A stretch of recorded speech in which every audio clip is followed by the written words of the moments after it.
আমাদের প্রিয় সাইদি সাহেব উনি একটি বিখ্যাত কথা বলেছিলেন, যেই কথাগুলা চট্টগ্রাম নয় পুরো বাংলাদেশের তরুণ প্রজন্মের কাছে এখনো দিবারাত্রি শানিত হচ্ছে। উনি বলেছিলেন, बर्बादे गुलिस्ता के लिए एक ही उल्लू काफी है,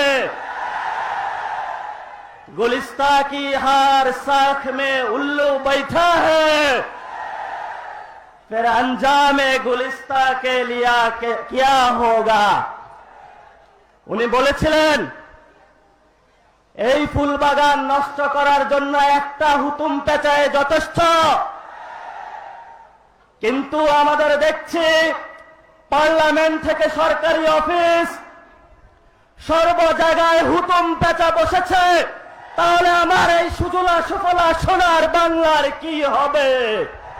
আল্লাহর প্রতি অবিচল বিশ্বাস এবং আস্থার কথা বলেছিলেন শহীদ প্রেসিডেন্ট জিয়াউর রহমান, সেটাকে মুছে ফেলে দিয়ে উনি সেখানে এমন এক আইন মন্ত্রী দিয়েছেন, আমি বলি আমার ভাষায় সরকারকে ভূতে ধরেছে। ভূতের পা নাকি থাকে পেছনের দিকে, সামনে যত এগোতে চায় তত পেছনে চলে যায়। সরকারে কিসে ধরেছে? ভূতে ধরছে। সরকারের মাথার উপরে চেপেছে বামপন্থীরা। बर्बाद गुलिस्तान के लिए एक ही उल्लू काफी है, गुलिस्तान की हर शाख पे उल्लू बैठे हैं, फिर अंजाम गुलिस्तान क्या होगा। ফুল বাগানের ধ্বংস করার জন্য একটা হুতুম পেঁচা যথেষ্ট, কিন্তু হুতুম পেঁচা বসে গেছে প্রত্যেক ডালে ডালে। ফুল বাগানের অবস্থা কি হবে আল্লাহই জানে। শিক্ষা ব্যবস্থায় তিন নাস্তিক বসা, আইন যাকে দেওয়া হয়েছে তিনি আইনের চেয়ারে বসে সব বেআইনি কথা বলতেছেন।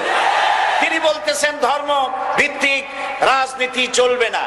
প্রধানমন্ত্রী আপনি বলেন নাই আমরা আপনার কল্যাণকামী, যেভাবেই হোক আপনি প্রধানমন্ত্রী হয়েছেন, যেভাবেই হোক আপনি সরকারে গেছেন, আমরা চাই 5 বছর আপনি চালান, কিন্তু ভালোভাবে চালান। যাদেরকে বসাইছেন এই লোকগুলির একটু চেনেন, এই লোকগুলি হচ্ছে তারা